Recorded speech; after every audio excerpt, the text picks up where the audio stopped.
Hey guys, before the show starts, I just want to say that COOLDOG Podcast is now available on all your favorite streaming services, whether that be Spotify, Apple Podcasts, Google Podcasts, iHeartRadio, and no Pandora though.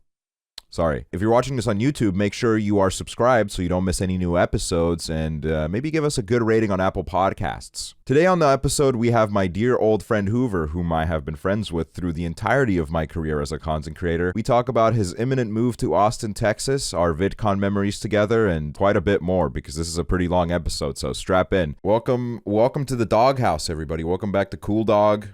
This is our first guest ever in the history of the show. We have my dear friend Hoover. Hello, I am Hoover. How are you, Hoover? You know, man, life's pretty crazy right now. You know, kind of just like doing my own thing. Going to move soon. Oh yeah, moving to Austin, Texas soon. But I'm doing pretty that. good. We'll cover that. Oh yeah, we'll cover that. We'll cover that. I'll tell you. I'll be honest with you. I would normally have research topics. I would have researched the guest. I would have a list of topics to cover in front of me. Yeah. I didn't do any of it for this one because I know you. I know you like the back of my hand. I don't need any sort of help. But let's start with the move. Everybody's talking about the move, the big Core 4 house. It's gonna be a blast. It's gonna be a blast. Yeah. When are you? So as we're recording this on a Thursday, and you are moving June 2nd. It's June 2nd, and you're moving on Sunday? Saturday. Wow, it's Saturday.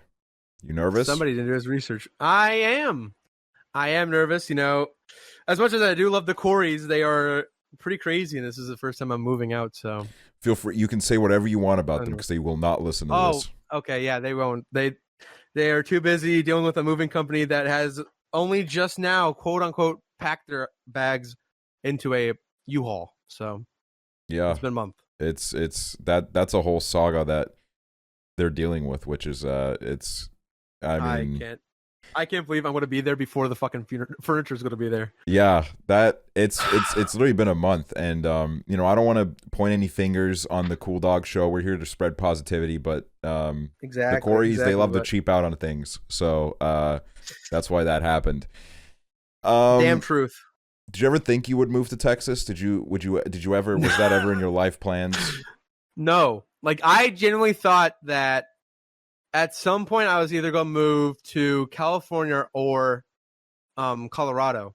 Mm-hmm. Now, like I literally, when we were talking about initially moving, I'm like, Texas was just like brought up like on a whim because it's like, like a bunch of streamers live there, and it's like I guess it's like cheap, but like I thought we would never actually move there. I thought for sure like it would have been New York. I thought New York probably would have been it, or New York or was else. The move for a while. We were looking at places in New York, and I remember very vividly, I brought up Austin as a joke because I knew that like a bunch of the streamers live there, and I was like, this is a funny joke. Imagine we all moved there. And then now I guess the Kourys kind of did not see the /J, the joke. They didn't, man. No tone tag on that one.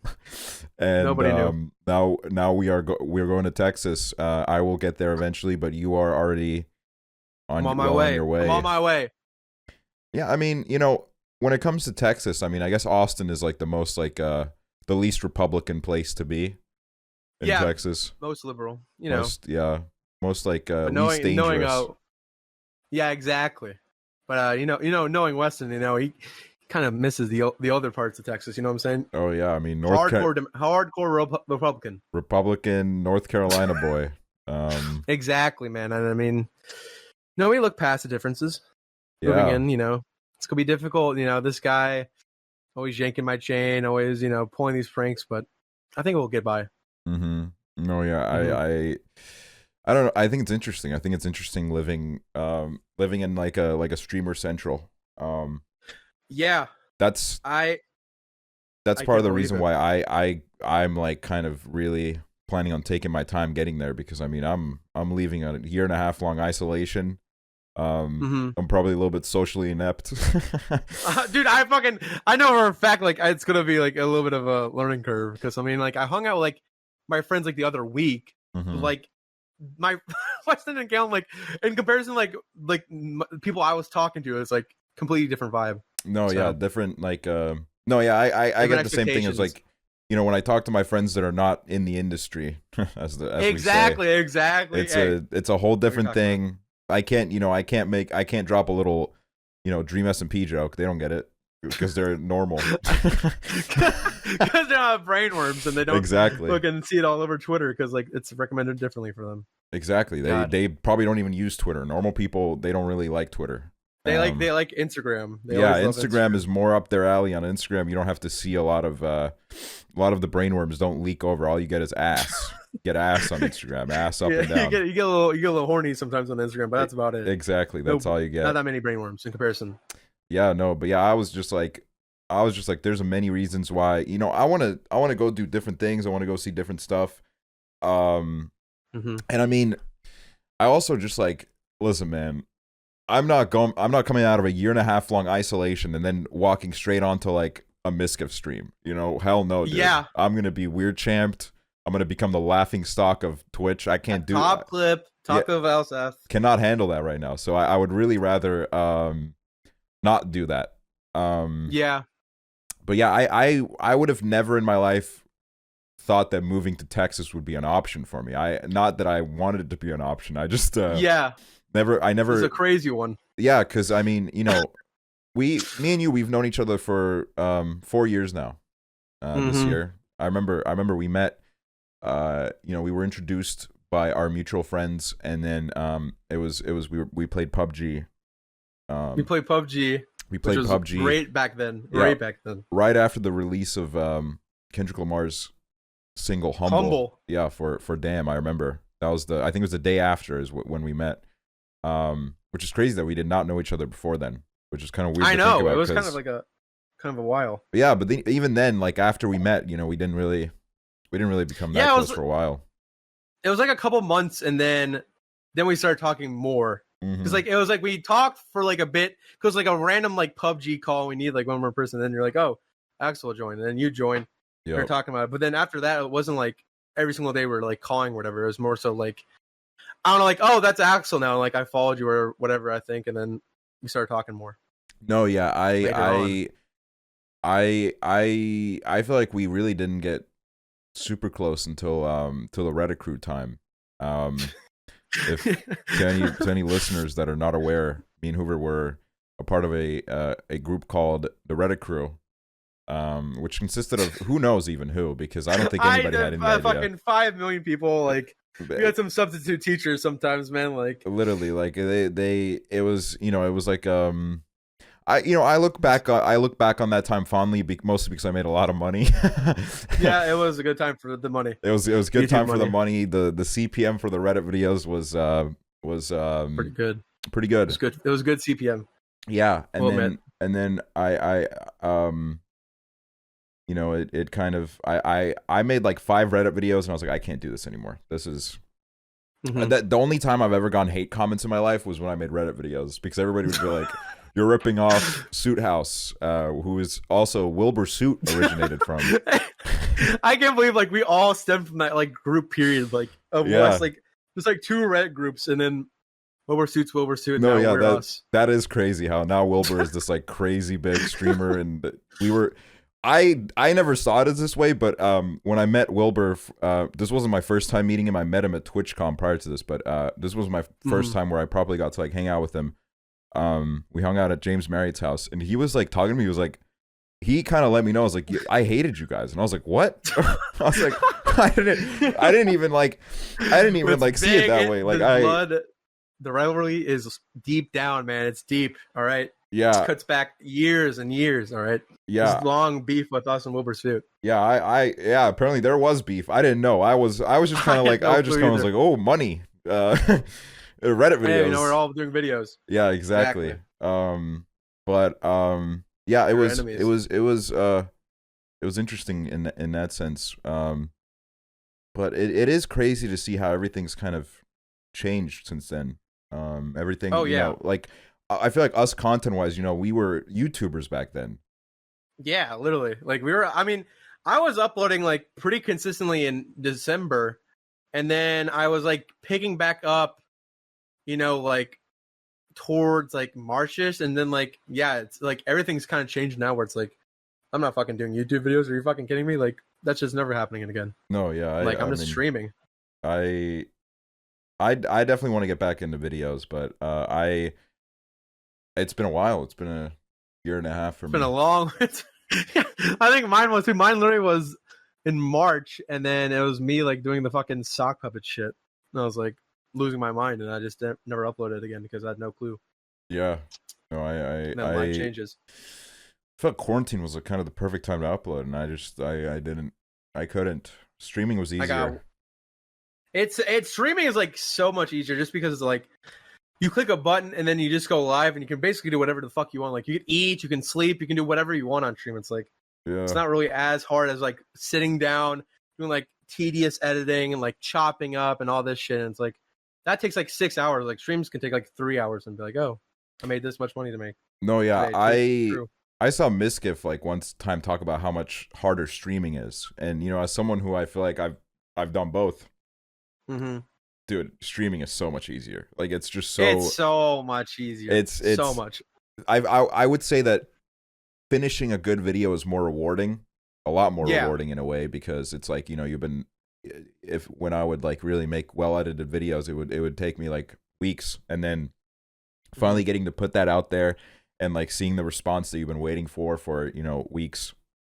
It's a lot more it just feels better. You know, and not to say that streaming isn't rewarding. Streaming is very rewarding. But also, sometimes what I miss about videos is, you know, streaming, I feel like sometimes makes the kind of, you know, connection between viewer and the content creator a little bit too direct. And then that's sometimes you can end up with some kind of weird interactions. Parasocial Andes, parasocial cringe lords. But I would cringe lords. Never heard that one. That's what Hassan said. Parasocial. Parasocial cringe lords. You parasocial cringe lords. I hate you guys so much. I hate you guys. But I definitely I don't know. I would say we have a pretty good audience. I feel like I've definitely made it a point to, if there's behavior that I don't like from our audience, I just call it out. I kind of learned early on that you really gotta, you know, tame them. You gotta tame these wild beasts, because I mean, they may be in your chat, but maybe they're not on your side. You know, sometimes they like to decide, hey, you know what?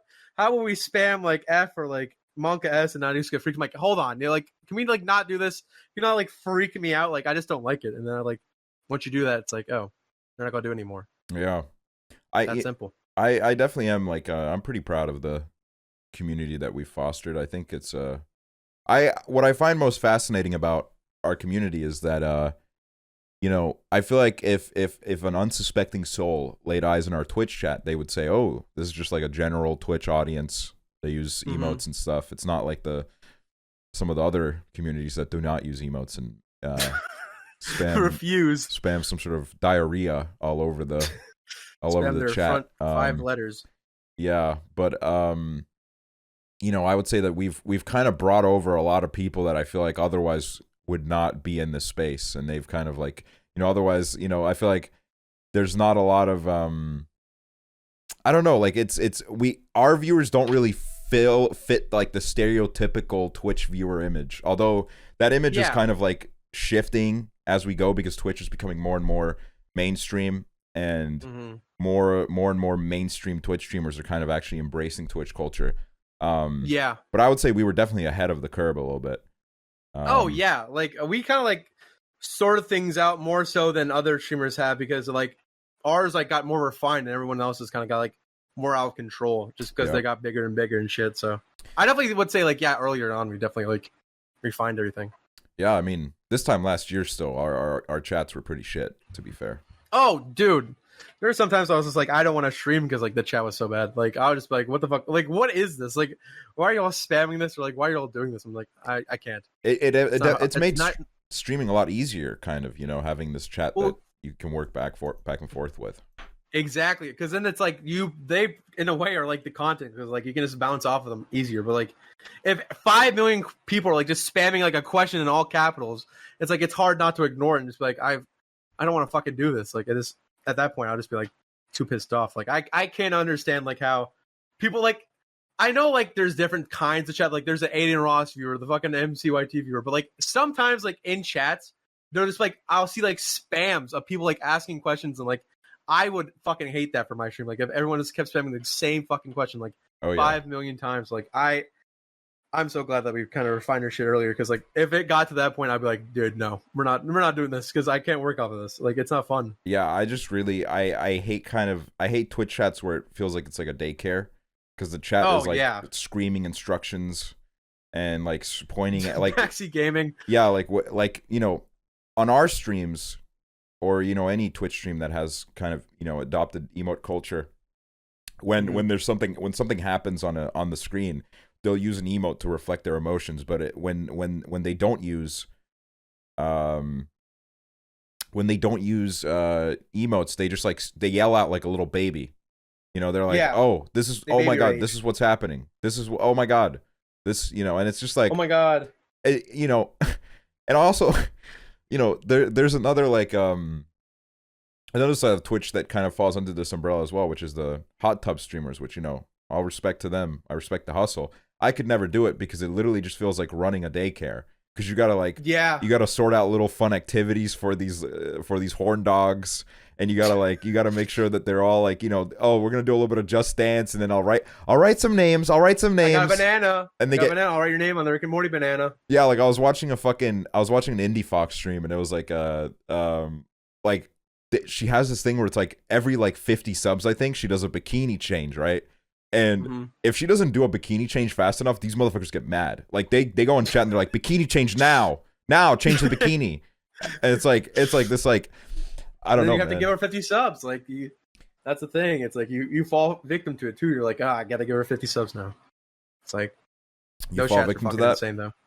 No, I'm talking about you, man. I'm talking from like, you know. No, I haven't. I've only gifted one sub in an Indie Fox chat, and it was to Weston Kalynn Koury. That was a good time. And we got Weston's name written on the little balloon animal. the little balloon animal. It was the fucking banana. It was the little banana, the floaty. Yeah, exactly. Not a balloon animal. I think a floaty and balloon animal are kind of different in a way. I mean, you know, I don't mean to expose JHB team here, but me, you, JHB team, we sat in Indie Fox's stream for 2 hours.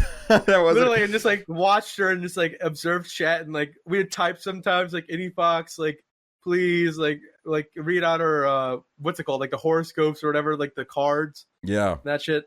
And then we like faked that's the reason why we got his name on it, was because we faked the raid. We're like, Weston Koury raid, and she's like, oh my god, Weston, thank you. And then she was like, all right, I'll write your name on the banana. And we kept like telling her like, you didn't write his name yet. And then he was like at the most bottom part, so we couldn't take a photo of it.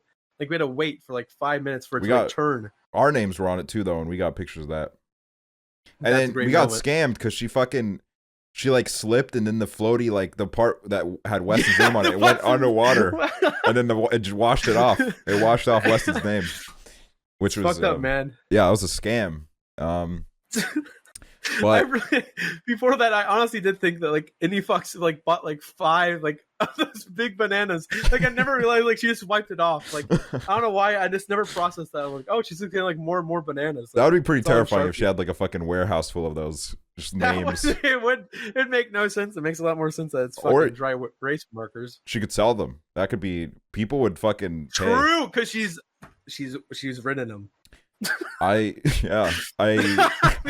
mean it's true, but I'm just like a pocket, whatever. You know, OnlyFans, it's the next big thing, right? Even though it's like it's the current big thing. Yeah, it is. It is the next big thing. Like, I mean, you're right about that. Like, everybody's trying to go over. Miz keeps going over. Austin show. He legitimately was like asking Alinity about it. I know. He was like, I heard about that. He was like, but he didn't want to. He didn't want to go the whole way. He said his penis wasn't like a porn star penis. So he said he would. That was his reasoning. He would just do like lewds. But then Alinity said, no, if you want to make like big money, unless you're like someone like Amaranth or something, you gotta like really show it all. And he was like, no, I can't. That is such a crazy conversation, because it's just like knowing who Austin is and then knowing Alinity is just like, can't believe that even happened. I would like, here's the thing, right? I don't really have any interest in doing OnlyFans ever, but like it does make me curious. Like if I just randomly started doing it, like how much money would I make? Like I don't think I would make a crazy amount. If you're being serious, like you took it like Alinity level or like whatever level, like like going the full mile, how much money do you think it would be making in comparison to like a one where like, hey guys, here's a selfie or whatever, or like here's my secret stream or some shit. Yeah, I can't even like think about, like I can't even come up with an estimation, because it's like they say there's a market for everyone, and you know, it's like I see, here's the thing, right?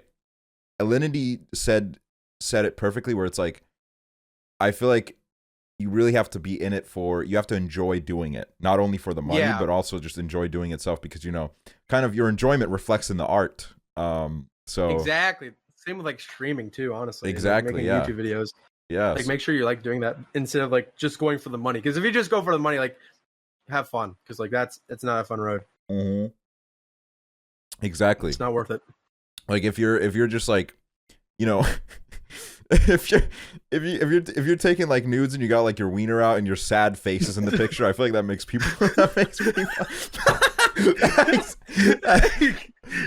sad. Sad face, so you don't want any depressed fucking nudes. Yeah, you want your face to like reflect the enjoyment of, you know, what you're doing, and I feel like, you know, you don't want to look sad, because then it'll be like that's just you don't want to look like off-putting. Like, exactly. Like, is she okay? Like it's I don't know. It's true. a whole I don't even know how to like.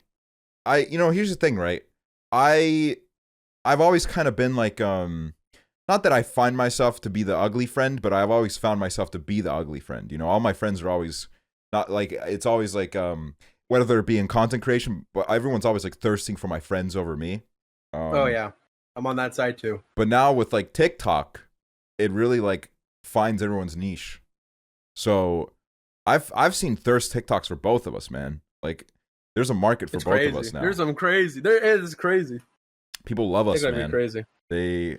And it's like we're world known. But you know what the funniest thing is? Whenever I see a thirst TikTok for me, it's never like, oh my god, he's so hot, like it would be like for Hassan or like Weston. It's always like, why do I find him hot? Like it's not like that's like the most back end fucking thing you could ever say to someone. Like, why are you attractive right now? Like, what is your problem? Yeah, exactly. Like, what's happened to you? Like you were so ugly and now you're hot. Now you're surprisingly like attractive to me. Yeah, it's really. I'll go fuck myself. It's very fascinating. I saw one today, and it was like somebody in the comments said like, y'all really made me fucking attracted to this like thumbnail of a person. And I was like, what? I was like, and they were talking about like the literal thumbnail, like the nail on your thumb. What? That's fucked up. Yeah, they said I was the human embodiment of the thumbnail. I was like, I don't even like, I can't even be offended at that, because I don't even haters. I couldn't even be offended at that, because I was like, I don't even know what the hell that means. Like I'm confused. But also they said that they were attracted to me, so I guess it's kind of a compliment. But they're like, I hate that fucking. Whoever said that, you're rude. Yeah, delete very rude. If you're listening to COOLDOG, knock it off. Knock it off, man. For any audio listeners here, to give you a visual picture, I'm wearing a Boys That Share shirt that you can never buy again, and Hoover's wearing a blonde shirt, Frank Ocean blonde, not Frank just Ocean a blonde color. Great album. Yeah, great album. You ever cried to that album? Oh, have I cried to that album? Many a times, my good sir. Many a times. I used to have there used to be a specific part in that album where I would always tear up. It'd always be I thought that you were dreaming when you said you loved me. That part. That shit always got me. Frank Ocean brings people to tears, man. Oh yeah. He's beautiful. And then I've with Blonde, I found that like I have had like favorite songs through different parts in my life. Yeah. Because I think my first favorite song was Ivy, which is the one that has that on. And then there's so many good ones. Do you have a favorite? Mine's probably Self-Control. Yeah, that's fair. And then I think maybe Nike's might be just because like it sounds so good. Oh yeah, good intro. This is my Nike. Nights is good too. Nights is good. The outro is very underrated too. It has a little song at the start. I like the part where he's like, I'll let you run your phone bill up because I know you love to talk. It's like a kind of a sweet aesthetic moment. It's sweet bar from Frank. Do you like Channel Orange? I haven't listened to it as much as I did to Blonde. Yeah, like I couldn't tell you like I definitely like have listened to it, but like I don't like have any like songs off the top of my head to be like, oh yeah, like this is my favorite one or whatever. I like Pyramids off of Channel Orange. That shit goes hard. Oh, dude, Pyramids is so good. Oh, Pyramids is so good. I listen to that song. A potato flew around my room. From my room before you like, came. I used to see that on Vine, and I was like, dude, man, that's some shit writing. What does that mean, a potato? Then you listen, it's like, oh, a tornado. Yeah. I was like, tornado flew around my room. But yeah, Endless. You ever listen to Endless? That's the visual album that. No. Oh yeah, though that isn't that the one that he got like what is it, 40 million or whatever for? Yeah, that's the what's the deal? he finessed his record label. So yeah. he put out Endless so he could get out his record deal, and he sold Blonde to Apple for like 20 million or whatever it was. That's crazy. Yeah, it was Get the bag. Now I feel like we're one of those like fucking rap podcasts where it's like, did you know that? Did you know that Drake, Aubrey Graham actually like he hated rap music growing up? What? He did? Yeah. You know that when Eminem, this is actually true. When Eminem, a soldier once went up to Eminem and asked, "Can I have his autograph?" And Eminem responded, "Can I have yours too?" Oh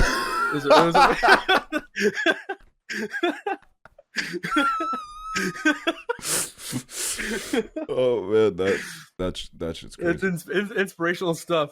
I saw that on iFunny. It said, "Can I have yours too?" And I think that really stands for what America believes in. Well, that's like Eminem is like, the true. Hey, Eminem, stand for you, dude. The Eminem fans are crazy. I can't even get into it anymore. I lost the fucking password because I used some sort of fucked up password and email for it, so I can't even log in. But I used to have this like throwaway Facebook account that I made specifically just to like join random groups on Facebook and just like rile people up. The Eminem one. Yeah, I used to be in a lot of Eminem fan groups, and it was mostly just like the thing is like Eminem is not that like respected in America, although he is respect. Weirdly enough, Eminem is like a huge lib. Like he hates Trump. He has like the most like lib politics ever. But you know, white Republicans, they love him, unsurprisingly. Yeah. But they kind of just seem to forget that he hates them. Yeah, he doesn't like them at all. Outside of America, people see Eminem as like God. You know, he's the rap god, man. I mean, exactly. what are you saying right now? And it's like, you know, they use Eminem as like the face of like real rap, and then like any of the like the mumble crappers that they like, to call them. little Poozy, like whoever that kid is, like exactly mumble crap. Yeah, so those are like the people that they you know, and in those Facebook group chats, it's like it was honestly overwhelmingly just people from India. It was just Indian people. Like it was just, and they like. I used to just go in there and they would be like, Eminem is the best rapper ever. He saved my life. And then I would comment underneath their post and I'd be like, he's a fucking shit rapper. He can't even rap. He's like, he can't even write his own lyrics anymore. He's garbage. And then they would get so riled up. And then I would just have these arguments with them. And it was like, I don't know. It was just a lot of fun. And now I can't get into that account. I might make a new one though. I got like some frustrations built up. Need to like. You need to let out on some fucking Eminem fans. Yeah, Eminem fans. That's how I like deal with my problems. I don't go to therapy. I just fucking argue with Eminem fans. Hey man, I also have one of those guns, but I don't know how to fucking log into that one either. So stuck in the same problem. Why can't white people rap? You know, why are they so bad at it? You know, why? I don't know what happened. I'm bad too. Us, you know, I don't know why that people can't be fly. Yep. Amen, brother. I mean, and then I'm sorry, but I feel like you should like take back your answer because I feel like I just kind of proved you wrong there. True. Yeah. I mean, I can think of a couple of white rappers that are actually pretty good. Mac Miller, of course, respect to him. Mac Miller. He was. I feel like he was the most like universally adored one. Oh yeah. And Action Jack Bronson. Harlow. Action Bronson. Jack Harlow. 502. Yeah, people love Jack Action Harlow. Bronson, Jack Harlow, Lil Ugly Mane. You ever listen to him? I've heard the name. Yeah, he's really good. He's a little bit underground, and I say that unironically this time. Usually I just say that as a joke, but he is a little bit. He's a little bit underground. Young Lean, people like Young Lean. Although some people, Mad Ox is underrated at this point. I feel like he had his little blow up when he was like a little kid, and now he's got this like new song called "Dazed," "Dazed in the Summertime," You told me. and it's so good. Only has like maybe close to 1 million plays. Underrated. Danny P. Of Please course. don't bring a gun to school. Yeah. The Fortnite song too. Classic. Forgot how that went. The Fortnite song that he made. Fortnite. Night. What's the point of all them boys we going night? Yeah. Ask mommy for the visa. You like TikTok? I feel like now it's like it's not as fun as it used to be. I feel like it was like a roller coaster for me, where it's like it's gone up and it's gone down. Right now it's like kind of like a down. Like I kind of do it like if I'm just bored, but they're like not as good as they used to be. I feel like. Yeah, I think people on that app are severely mentally ill. Like I just think. Oh yeah. The comments on that are just 100%. Always a mess. Like I like posting TikToks because it gives me that it gives me that kind of like Vine. Yeah.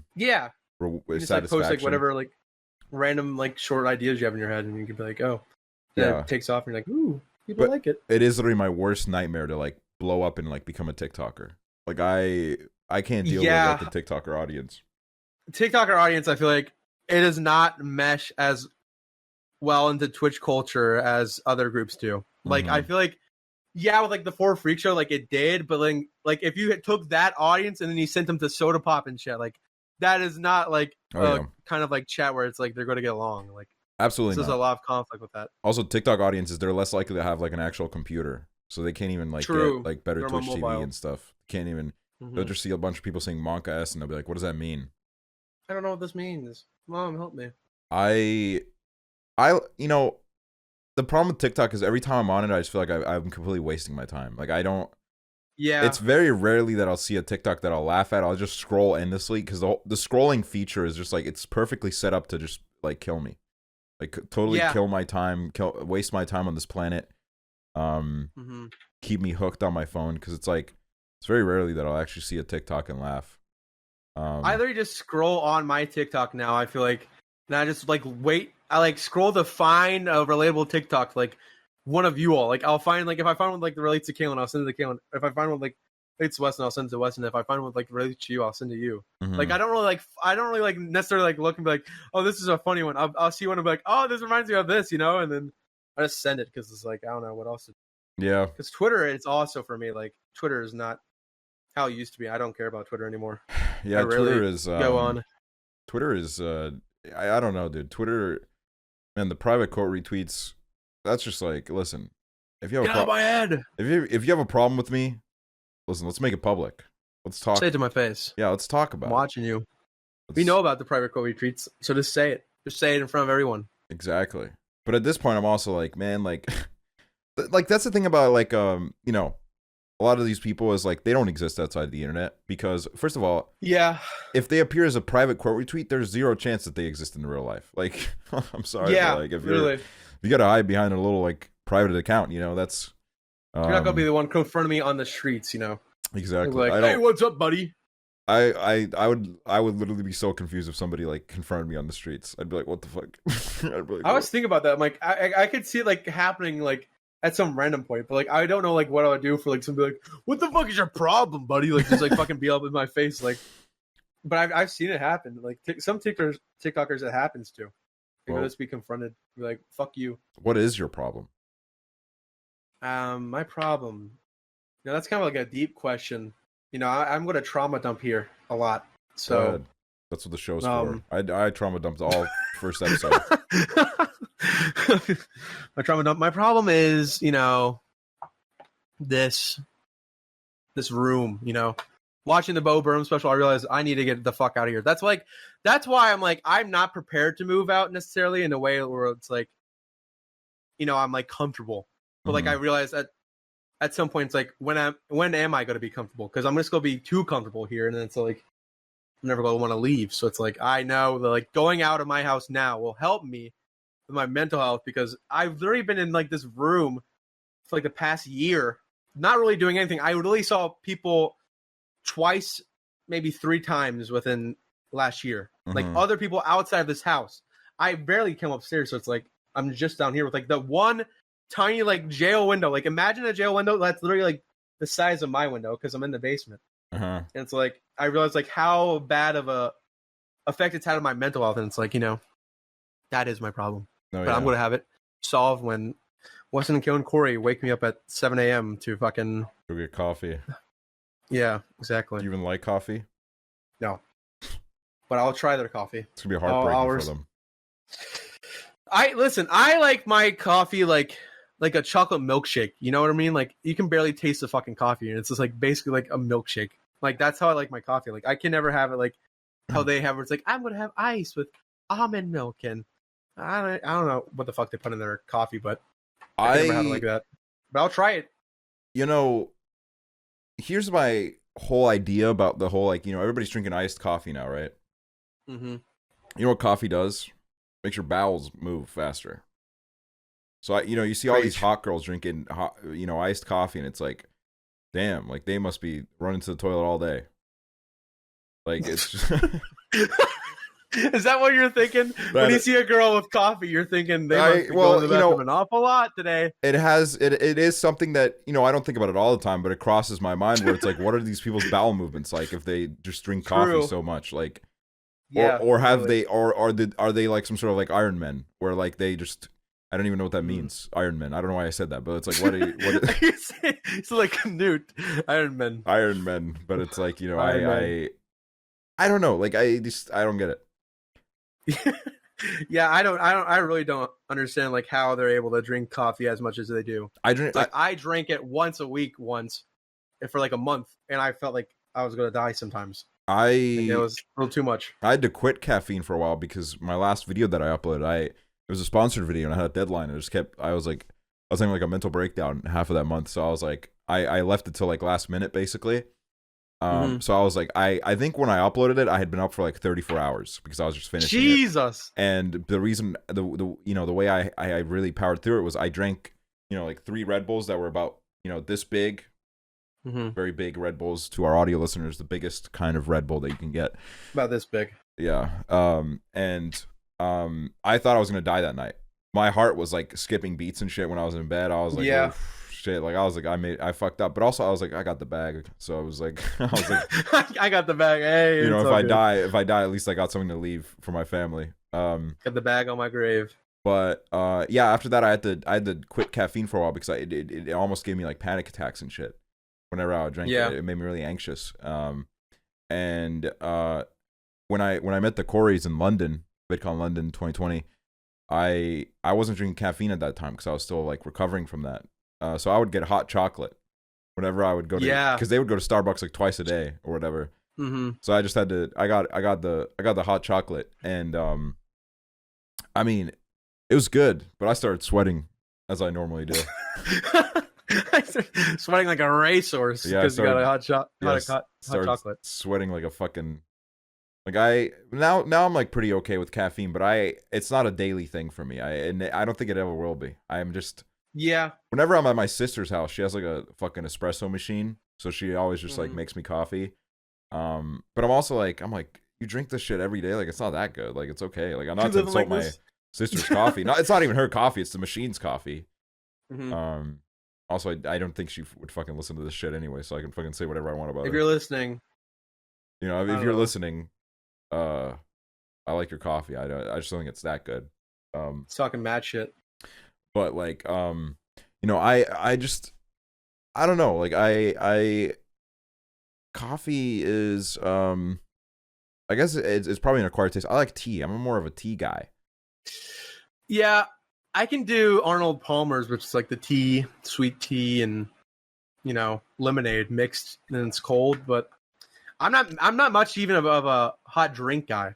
Like if I go out, like let's say it was your scenario where like you're not getting coffee. It's like Weston Kalynn, they get coffee, you get hot chocolate. I would probably get like a chocolate milk. I like chocolate milk. That's my substitute, where it's like it doesn't give me any like energy or motivation really, but it tastes good, and it's just one of those drinks where I drink it every so often. Yeah, I really like drinking tea because it calms me. Sometimes I'm irrational, I'm anxious, I'm compulsive. You're all over the place. I'm all over the place. I'm a mess. Actually, is a Jeb mess. is a mess. Jeb is Actually a mess. is a mess. And I just, at that point, why the fuck is the tip of my thumb so red? See that? The hell? Mine is too. The hell? What does this mean? Doctors, any doctors listening, please leave a 5-star rating on Apple Podcasts and tell us why. Wow. To any audio listeners, Hoover's hand just turned bloodshot red and he's passed out on his chair. I'm feeling glad I did it. He just passed out on his little office chair. Good chair you got there. Yep. I'm going to leave it here. You're going to miss it? New chair you're not going to miss it. You're going to Herman Miller. Somebody will be getting me a Herman Miller because I don't know where that money's going to be coming from my pocket. I don't know if I'm going to be the one buying the Herman Miller. Maybe a later investment. I think they have chairs. And maybe a later investment, maybe a gift from the Kourys could be nice if they bought me one. Yeah, Herman Millers are pretty expensive. They're like, if you get a new one, it's like $1,200.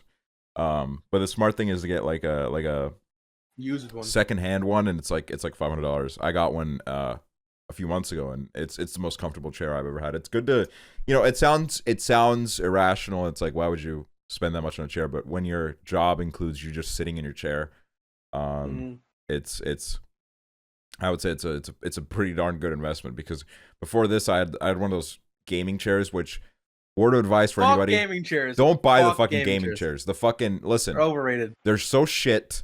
They look like shit. They're not cute, okay? To all the e-girls that just only take pictures in their fucking gamer chairs, it's over, all right? We did the fucking e-girl gamer chair phase. Now it's time to walk out your door and take some selfies outside, maybe. I say that as all. I say that as when you look at my Instagram, it's just all fucking pictures of me in my room. My room. But yeah, the gaming chairs, they're just not good for your back. They have all the gaming chairs, they have a lumbar support that moves down all the time. You have to readjust it, and it's not good for your back, because at a certain point you'll be like, fuck this, I'm not moving it back up. They're just a waste of time.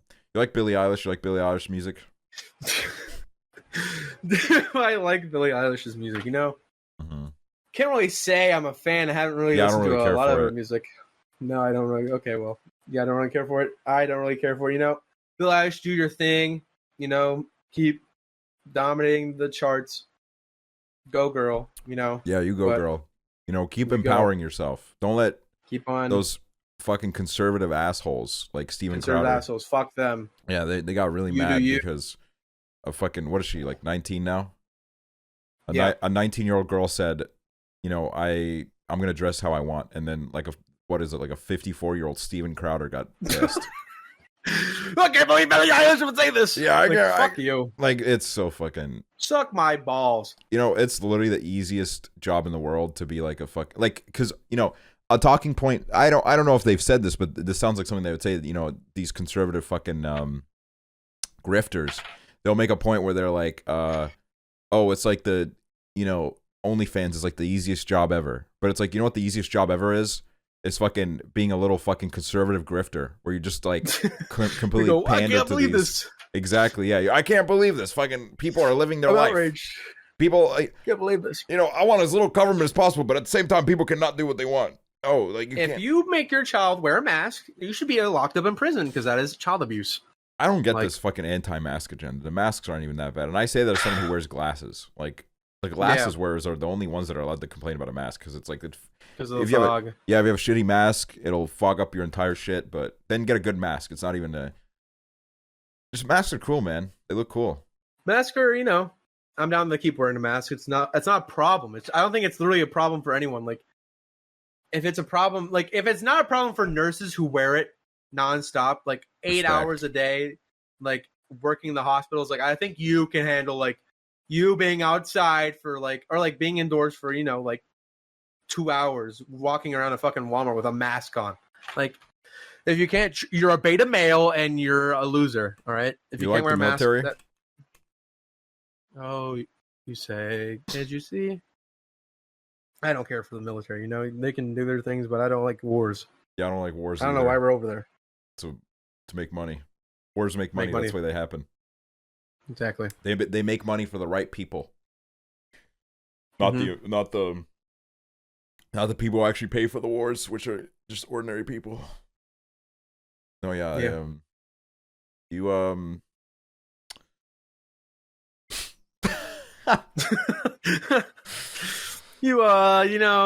do you dabble in? It's gonna be weird not having that fucking wooden wall, because basically the whole time that I've known you, you've had that wooden wall. Literally, I've had 2 backgrounds for my YouTube career. One was a white background that was like wood, so my other background was wood. You like wood? This is wood, which is, listen. You like hard wood. Last time, this is not my choice. Nobody in my family would ever decide to pick this as the wall. It's just the wall of the basement. And, it's grown on me. Do you enjoy living in the basement?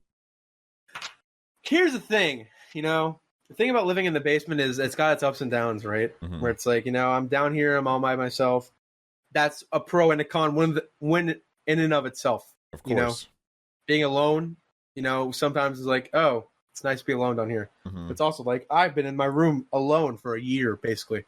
So I definitely have like fond memories in here, but at the same time, it's like all my worst memories have been here too. So it's like, oh yeah, I'm happy this era is ending here, and I'm grateful that it happened. But I'm ready to move on and have a new fucking bedroom, because it's not a normal bedroom. I mean, like, my fucking wall is a wall that was built by my dad to like cut off the basement into making it a room, because like it's a really long, big basement. Mm-hmm. So we just cut this part off and made it my room. Because if not, then I'll just have like my PC, and then like anyone could like walk from behind me. So basements are a very American thing. They're not as common here. Yeah, it's only like really Eastern people. Like nobody in like California or like even Texas like really have like a basement. No, yeah, I remember seeing that on like BuzzFeed Unsolved, because there was like a murder case in California, and like one of the suspects apparently had a basement, and they were like able to find who it was, because I don't know why they knew that the suspect had a basement. That makes no fucking sense, but they knew for some reason. I guess like that happened at their house. Yeah, maybe, or whatever. But it was like they found, and it was easy to like locate the house, because there were not that many houses that have basements. Mm-hmm. I mean, I would love to have a basement. I just feel like it's just like a basement is a great place to just chill. I feel like, It's like an extra big room where like you can really make it whatever you want it to be. Like it can be like a movie room. It could be, where you have like a pool table, or like, just like a chill area. Yeah. Like, or, it's exactly like, it's like kind of like a panic room. Good for that. Like you're buried underground, away from all the danger. Well, yeah. It's like if there's tornadoes, no snipers. Or like whatever, like you go to the basement usually. That's like the drill. It's like you got to go to the basement of your home. Are there any tornadoes where you are, Kentucky? There have been near hits, but there haven't really been a tornado that like hit my area. But I've seen some. You're born and raised in Kentucky, right? I am. We'll put Hoover's address on the screen right now. Mm-hmm. Send whatever you want to my house. Yeah, we'll be sure to go even pay a visit. He'll appreciate it. Well, won't even be there, so you'll just get my family and I. Well, it'll be this. Don't want them being out there. This will release Friday, so you'll still be there when it releases. But then I'm going to be on a plane. I'm not going to be here, You'll be there Friday. If you show up at my house, I will literally stomp you into a small brown stain. No, I was talking about this on Jake's stream. Like, if anybody ever showed up at my house, it's free game. I don't care if you're like a 14-year-old girl. I don't care who you are. I'll fight you. I'll beat your ass. It's Super Smash Brothers Brawl if you fucking show up to my house, dude. Like, yeah, and the thing is, like, not matter. The haters will say you have no muscles, you won't fight anybody, but like I will, the rage that will be instilled within me because somebody showed up at my house, I will grow like Hasanabi muscles, and I'll literally fight you. I fucking hate you. You just chuck their phone into a ditch. I just don't understand like this like idea of like showing up to someone's house that you don't know. I really do not understand it, and I really don't get the perspective of parents that show up to the house with the kid. Like they drive them over. Like I really don't understand like how they think that's an appropriate thing to do when they normally want to do that to like their own friends. You usually call a friend and be like, "Hey, can I come over or something?" And you go, "Sure." You don't randomly just show up to the house like in the middle of like whatever time trying to get like a fucking selfie. Like it's just weird. Exactly. Yeah. It's really fucking weird. It's like I get that like maybe some parents are like misled into believing what the house is or whatever the fuck, but the parents that like try to defend the kids, like, what? We drove all the way out here. You're not going to give us a photo? It's like, you drove to my house. I don't want you here. I specified I do not want you here. Why are you here? Get out of my fucking face. Like, no, yeah, I entitled parents are the worst because they think that their kid is so awesome.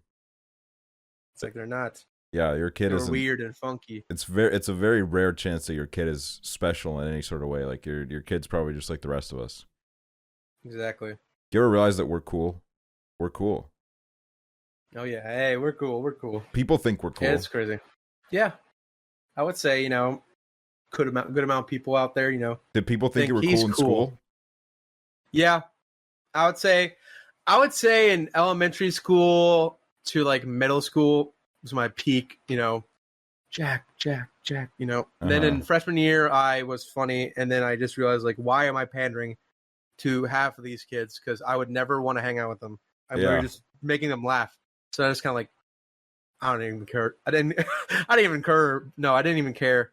So I just kind of like did my work and didn't care after that point because I was just like, literally half these kids are fucking assholes. I'm just like making them laugh because it's like, oh, it's Jack's making the joke word again. I had the same realization. I kind of had it like, I remember the exact week that I had the realization where it's like all my friends are assholes and I don't want to be like, I don't like them.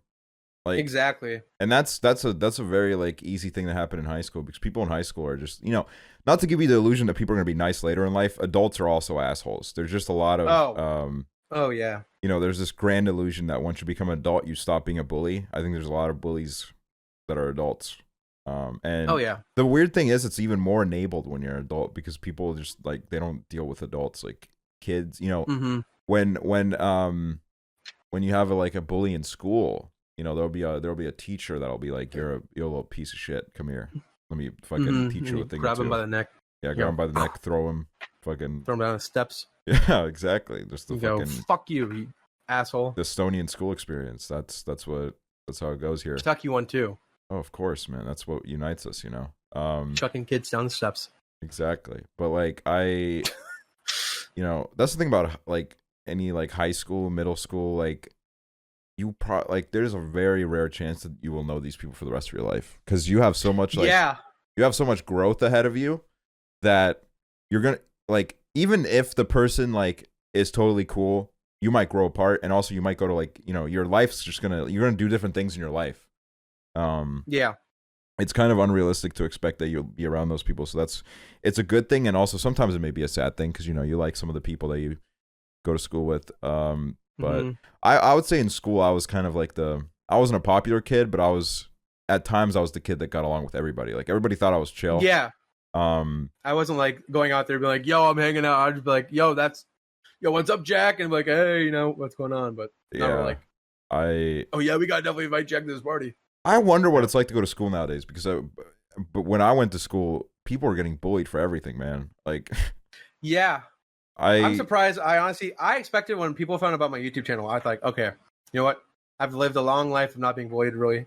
I think this is the time that it starts because I have a YouTube channel. But everyone was like, at my school at least, they were surprisingly supportive about it. I thought for sure, I'm like, your fucking videos suck. Because like some kids just did not care. Like, your videos aren't that funny.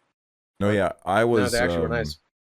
I was out of school by that point. So it was I went to school with kids who made videos and then they got bullied. And then those people that bullied those kids, they hit me up and were like, oh, no way, man. This is fucking sick. Like, you're the best. And I was like, man, that's sweet. I remember you. You're an asshole. I remember you. You bullied a kid for having a YouTube channel. It's like, they might have grown up, which I'm sure they did, but it's like, I don't care. I'm not here to like fucking be a part of your journey. Like, I just remember you being an asshole. And it's like, I always, what I think about? I'm like, I always say that I wasn't really bullied, and I don't think I was, but it's also like, am I saying that because I am like, because it's true, or because I am like downplaying my own traumas. Like, yeah, I thought about that too. I think a lot of it could have been just the fact like if people were making fun of me, I never really like took it that way. You know what I mean? Like, yeah, like, oh, you know, like you're fucking can't believe that your hair looks like that or whatever. It's like, oh, you know, I just kind of like laughed it off. Like, yeah, I was like, what the fuck? Like, they hate me. I definitely had like it's more similar experiences where people definitely made fun of me, but I like those people would make fun of everybody. So I didn't take it as like some sort of like targeted Exactly. like the most like fucked up thing that anybody ever did to me was you know, the way Estonian schools work is it's first till ninth grade in the same building. Usually in bigger schools they're in like opposite ends of the building, so it's like they might not like cross paths too much. But I went to a smaller school for a while, and I think it was like until like 4th or 5th grade, and it was a smaller school of like I think like 100 to 150 people, and it was pretty bad. Like the ninth graders, they would bully the fucking first graders, and it was just the saddest. Damn. Like when you think about it, it's fucking weird as fuck because it's like these people are 10 years older. That is weird. And I literally remember like actually no, it would never be the ninth graders. The ninth graders would kind of like they wised up because they were nearing their like graduation to go to high school. Yeah. So they would kind of focus on that. It would be like the 7th and 8th graders who would really like bully or you know the like any like basically any grade above you would kind of try to come at you. And I remember this one kid. I was waiting for the bus, and he was at the time he must have like I was in like the 2nd grade maybe, and I think he was in like the 6th or 7th grade. I remember he took my backpack, he like pulled it off my back, and he ran up this mountain with it. Like it was not a mountain, but it was a hill. It was a hill in front of like the mountain. You start fucking climbing up the yeah, he gets out his fucking with your backpack. He gets out his little fucking gear and shit. But the fucking ice picks. No, I remember. Yeah, he took my backpack, and he ran up this hill, which was, you know, I don't know how big of a hill it was, but you know, I was a fucking little twerp at the time. I was short as fuck, so it seemed way bigger than it was. But he ran to the top of the hill, and then he just threw my backpack off the hill, and he's like, "Go get it, you little bitch!" And I was like, "What the fuck?" I was like, "That was completely unprovoked." And everybody like, because like the thing is like one of the main reasons why I never got bullied was because I was just friends with like a lot of the kids that were like friends with the bullies, so they'd be like, "Hey, stop! Don't do that. Don't do this, man. Yeah, don't lay off this kid. He's cool." So it was like this like completely unprovoked attack, and you know, thinking back at it, like he was just one of those kids that just like wanted to like take his anger out on somebody, like be the tough guy. Definitely. And I remember in like 5th grade, there was this kid named fucking Steven, or in Estonian it's pronounced Steven. Which is the stupidest fucking name. That already shows that he's a fucking. But he came from like a bad kid school. There's schools that there's schools for kids that, you know, either they don't perform well enough academically, or they misbehave a lot, so they get put in a school. And he came from that school because he kind of completed his mandatory spell, I guess, and he came to our school. And his first day in, we were at the bus stop. It always happens at the bus stop. It's always the fucking always the bus stop. Waiting for the bus. He was like talking to us. He was like, "Yeah, man." So I came from the school, and that like we were having this conversation out of nowhere. He just like puts his fucking hand on my throat, but he was like way shorter than me, so he had to reach up, like fucking pushing it up. Yeah. And he was like pushing me up, and he was trying to like push me against the wall, and I was just like, I couldn't even like he couldn't even stop me from breathing. Like I was breathing fine, and he was like kind of like really trying to like do something to me. And that was like one of those weird things where I was like, I think I'm being bullied right now, but I'm not sure. Might have been hitting on you, like who knows, dude? Like fucking that's like really weird. Like I was like, but it was just like one of those things where it's like I don't know. You know, it was definitely like a lot of and also one of the reasons why I wasn't bullied was because I was a bitch. I just conformed. Like I just was like I went with what was cool. Like I was the same way to extent. Yeah, like they couldn't bully me. I was too much of like the standard, you know. But I don't know. Yeah, bullying. Yep. I mean, fucking, huh? You ever had any encounters with a big mean school bully? No. Honestly, no. I kind of wish in a way I had like a funny bully story, but like I really don't. Like growing up, like most of the people like I came from a very small school. Like I also had kindergarten through 8th grade in one building, and I literally had a class of 30 kids that I went to same like through kindergarten into 8th grade, the same 30 kids basically. Like a little bit more and less, like some kids left, some kids joined. Like for the most part, it was like the same 30 kids. So like I like all the guys like I was friends with, like I'm still friends with now. Like all those people, like I never had like a problem with at all. Like we were friends and like we got through that shit. But and like also the girls was just like I never was like, oh fuck you ladies. Like I wasn't like an asshole. Like, I was just like being nice to everyone. But in like high school, I went to high school with like nobody from my class. So I went from like 12 like guys that I knew in my class to having zero knowledge of like anyone at my high school. And then I came friends with like these couple guys. They were really funny. And then from there I was like just doing whatever like I thought was funny. But like I wasn't like I didn't have like a big friend group in high school necessarily. Like I still talk to my friends from like elementary school, like 8th grade and stuff. But like in high school, like I necessarily like didn't have a big friend group, but like I wasn't like bullied. Like I was just like kind of like hanging out with like everyone in school. Then I'd just go home and like do my own thing. Like I never was like, oh, like sometimes I'd go over to like people's houses and stuff. But, like it wasn't like crazy often or whatever. Like no, yeah, at that point it was the same for me. I think at that point I was like way too. I just liked my internet friends way more. Yeah, so I was just like these people are kind of assholes. Like I would never hang out with you if it wasn't for the school. Yeah, exactly. Like for me, it was like a whole like culture shock. Like I just started. There was a point in my school career where I really started struggling with anxiety. So I didn't go to school for like 4 months, and during that time, I just completely like became disconnected, and I just like started like completely kind of joining on a whole other like culture sphere, and you know all my Estonian friends would be like. Their jokes would be completely different. A lot of times they would be just like really edgy, a lot edgier than what I liked. Oh yeah. So I was just kind of like, I don't really fuck with this. And it was also like Estonia at the time, and still is, but at the time especially, it was a lot behind. It was very behind, like, you know, just like the Western world, I guess, politically. Yeah. It was, you know, like all my like Toontown friends and shit, they loved gay people, and then I'd go to school and they all hated gay people. Like they didn't get the gay people at all. Gay people were like the butt of like every joke still. I was just always like, man, that's whack, man. All right, that is whack. Gay people are right. Shout out to gay people. Yeah, shout out to gay people. Hashtag Pride Month. Happy Pride Month. Happy Pride Month. Yeah, I felt weird tweeting about it. Felt weird tweeting about Pride Month because, you know, not because I have like some sort of like I'm scared of the homophobes, because I hope they all unfollow me. I used to have homophobic followers, and then I kind of cleansed my kind of followers. Yeah, because I kept tweeting shit about it, and then they were like, oh, I cannot believe you would support this. It's more so because Ludwig was talking about it today on stream, where, you know, I just don't want to like, because, you know, we are kind of like corporations in a way, you know? Yeah. So it's like, I don't want to like be one of those corporations where it's like, hey, you know, I love gay people. I love gay people. I love, you know, Mountain Dew loves gay people. McDonald's loves gay people. We don't love like human rights, but we love gay people. Yeah, gay people, shout out to you, but basic human rights, fuck you all. Like, fuck this. Like, yeah, like fuck Nike will be like, you know, be gay.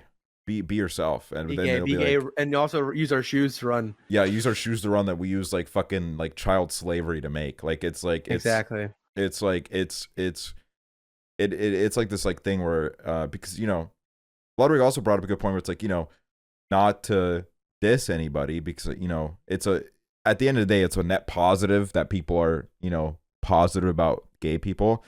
But this year during Pride Month, I really realized like some people, they were like, it's like they waited for midnight. Like they were like they were ready. Like, oh, here's dude, it was like New Year's. Here's my little like farm. Like, oh, I'm gonna tweet something about gay people. I'm gonna get a little bit more likes than usual.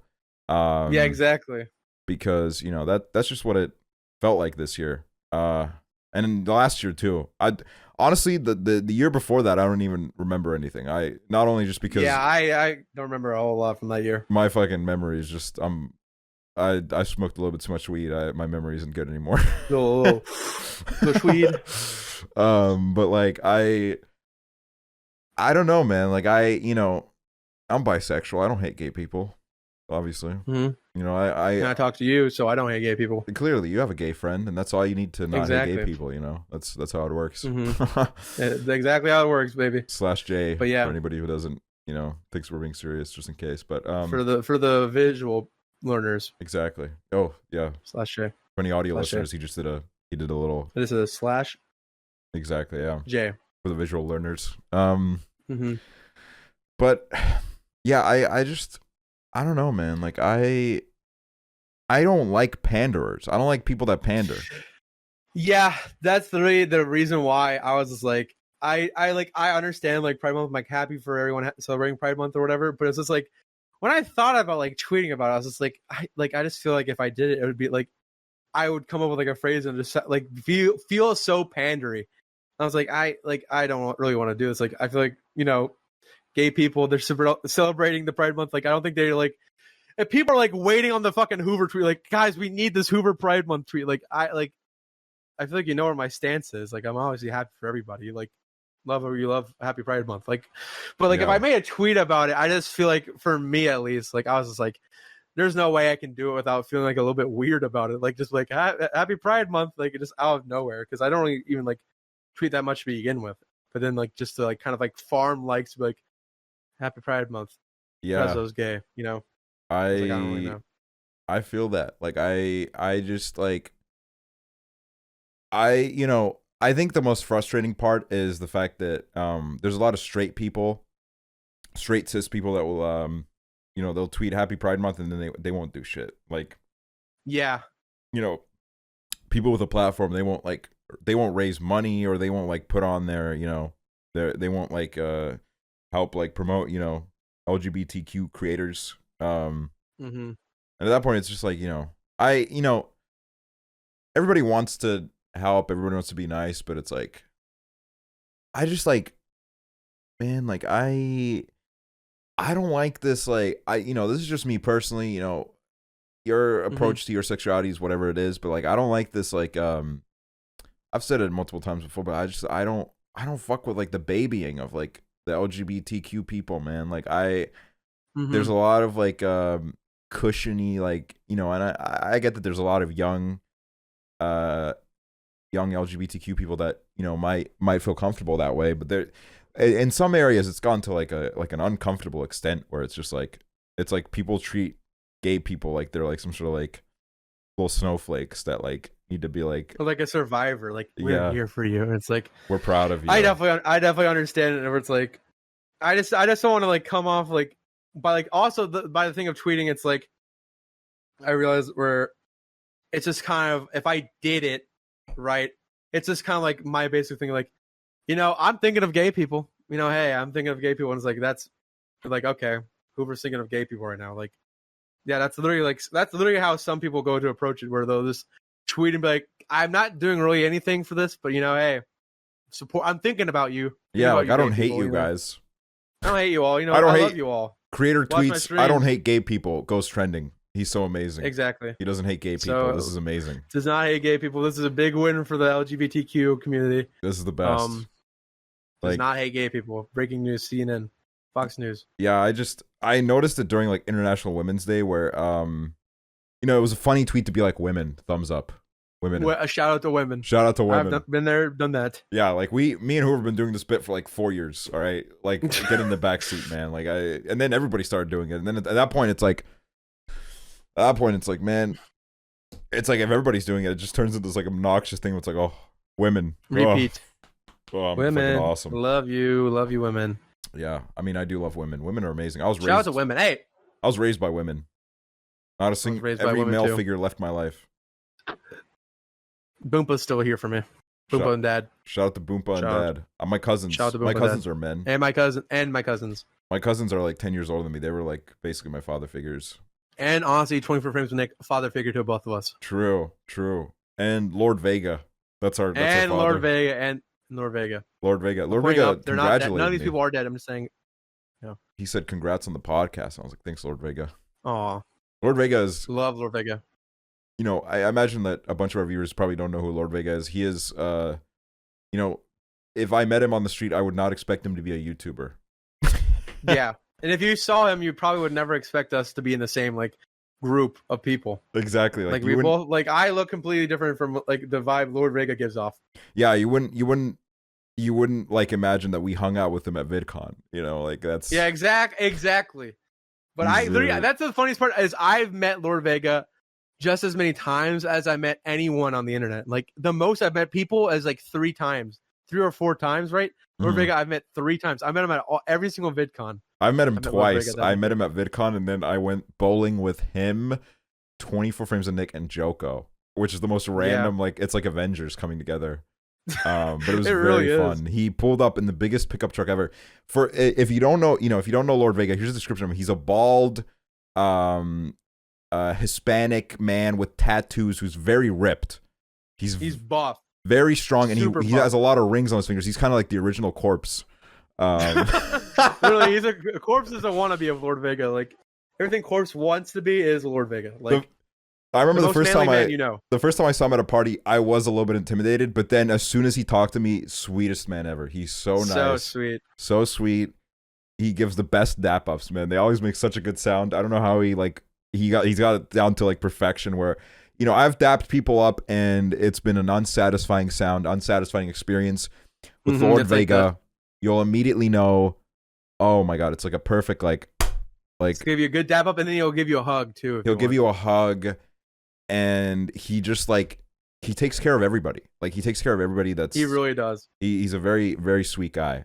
So shout out to Lord Vega. Shout out. And VidCon's crazy. VidCon is crazy. VidCon is it really is crazy. We went to one VidCon together, and I feel like it was already like a life-changing experience. It was a really crazy VidCon, the one that me and you both went to. Yeah, like because when it was crazy, like I gotta say that the lead up to the VidCon that we went to, it was probably the most excited I've ever been in this career. Honestly, like it was just like so. It was like this, like I feel like we were like just on top of the world at that point. Like we were like fucking. That was like straight off the back the fucking Reddit videos. We were making money, pumping out content. On top, pumping out content. Deep rivals with Wilbur suits. Yeah, still. We were ready to like fucking pull up on Wilbur at VidCon. And it was like my first time meeting a lot of my internet friends. I'd gone to the UK before that and met like a bunch of people there, but like it was my first time also like going to America.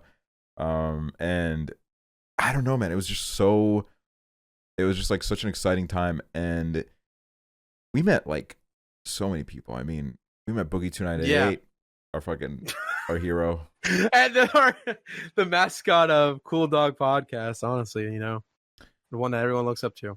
Yeah, he's now in jail. Yeah, for assault. Boogie shot a gun in the air and got arrested. So everyone get out of here. I mean, like, Francis is going crazy. Here's the thing, right? It is pretty crazy. Francis, he did the Francis impression. Said, get out of here, everybody. I mean, shot a gun in the air. And basically, the context is like some guy that was like had beef with Boogie. Who Boogie. I don't like Boogie. I'm just gonna be straight up with it. I don't like him. I think he's a fucking. I think there's a bunch of evidence that shows that he's just not a very good person. being he's in jail right now. Yeah, he's in jail. He is. But basically somebody showed up at his house. It was one like I wouldn't really show up at his house personally. I don't like him, but I wouldn't show up at his house. I think that's just a weird thing to do. I would never do that to anybody. This guy showed up at his house, and then Boogie was like, I'm gonna shoot you if you don't get away, and he shot a warning shot into the air, and he got arrested for that. Then that's why he's in jail currently. We met him at VidCon, and I met him multiple times. I think we were at a party with him where he did a certain thing, but I was also I met him at a party before that, and I didn't want to go up to him because I never liked him. Boogie said this like weird shit about like gay marriage where he was like, the gays should have waited. They should have waited to have rights. Yeah, he said this on the waited. Yeah, he said this on the H3 podcast because he was like, a bunch of people died to get it over the line this fast, and I'm not okay with that. Like maybe we should have waited a little bit. That's a genuine thing he said, which is the most great like the fact that he was like a fucking straight man saying that, like maybe you should have waited your turn. I know, really. God. So that's why I never liked them. But we saw him at a party, and the person I was with was like, come on, he's a YouTube legend, which I guess he kind of is. Yeah. I was like, come on, we gotta go say hi to him. And I was like, I don't fucking care. Like, I don't need to. I've met a ton of people that I met Internet Common Etiquette at the same party. That's all I need, man. That guy's a legend. That guy's a legend. That guy's a bigger legend to me. Yeah, shout out. But like immediately we went up to him. I was like, this guy's so full of himself. You know why? Because he didn't introduce himself. I went up to Internet Common Etiquette. I said, hey, I'm a big fan, and he still introduced himself. Hey, I'm Eric. What a nice guy. Also, we had like a really awkward like fucking goodbye. Like he was like trying to go for the fist bump. I was like, oh. But I love him. I love Eric. He followed me because of that, and I love him. Shout out. Yeah, shout out to Eric. Internet Common Etiquette. Very funny. One of the funniest YouTubers. One of the funniest. But then we went up to Boogie, and he didn't introduce himself. I didn't even say that I was a fan of his. He just like, I think it was like a casual like conversation, and he never introduced himself. We introduced ourselves. He never introduced himself, and I was like immediately like, that's kind of weird. And then yeah, we met him again later at another party, and you were there that time. Yeah. And that was sheesh. I really cannot believe the experience that we had with him at that party. Yeah, it was. Can we even like talk about what he said? I mean, at this point, I feel like everybody knows that he's a fucking weird guy. So it's it's like you know, unsurprisingly, Boogie was talking to this guy's wife at a party, which, you know, I'm not gonna name any names, but this guy at the party, he was on acid, and he was touching my face and saying that I was like the most unique looking person that he's ever seen. Which is like, it's not a compliment. These are the parties that we're going to at VidCon when we're like fucking 2 years ago. Yeah, and God. This guy was at the party with his wife, and he was like fucking tripping off acid, and he was like literally obsessed with me. He was like going in and out of the pool. Yeah, he was out of his mind, and I was honestly happy for him because it looked like he was having a great time. Which we were not, because we were just, there was all sorts of fucking weird shit going on at that party. Oh yeah. But Boogie meanwhile was like talking to this guy's wife, and while they were, you know, the wife was like, all right, bye, I'm leaving now. Boogie said, hey, if you ever want to cheat on your husband, I bet your pussy smells like roses. And it's like, what? I can't believe that he would ever say that to somebody, let alone somebody that's married. Like, that is, he's so fucking weird. It is just a weird fucking like thing to say. Like it was clothes on too. Like, if you ever want to cheat, I bet your pussy smells like roses. What sort of compliment then, like, is that? Just walk out. I know, like that's like such a weird like. Boogie probably like went on fucking game forums like, what is a nice compliment for a lady? Oh, her pussy smells like roses. And then he was like, that's a good one. And then he waited for fucking VidCon for that girl to start talking to him, and he goes, hey, if you want to cheat on your husband, your pussy smells like roses. And he's like, I did it, I got it. Yeah, it's so weird. It's, I don't know. Imagine like if any one of us said that to somebody, I literally would smack you and be like, what is your problem? Like, why do you think that's appropriate to say to literally anybody? That would not be my go-to line when talking to a lady. That would not be in my arsenal. That would be like 5 years down the line when we're still dating. I would say something like that just as a joke. Yeah, as like to say it serious is still like so out of. That's like past the point. Like when you start like farting in front of your girlfriend, like that's like the next step after that is saying some fucking weird shit like that. Like that's how far down it's so out of line. It's out of pocket. It's fucking weird. And that party was crazy though. Like that, I remember thinking back at that party. It does not feel real. It feels like if we describe the entirety of that party, it's a fever dream. Jesus Christ from Fiverr was there. Jesus Christ from Fiverr. Justin Wang was there. Actually, I don't know if we should shout him out. I think he's a good guy. I think he's good. I just have no clue, so like I don't want to like shout somebody out. It's like, there's a lot of people at that party that were not that cool. Yeah. So I understand. God. But it was, you know, it was an experience. I paid $250 for my ticket for VidCon, the creator ticket. Never get that shit. Listen, I'm telling you, I knew that. I was like, no, I don't regret going to VidCon. I don't regret, like, I should have bought a cheaper ticket. It's just that the creator ticket, it's $250, and it puts you in, like, it gives you a bunch of 40-year-old men that have never made a YouTube video in their lives are telling you how to succeed at YouTube. Like, that's what you get access to.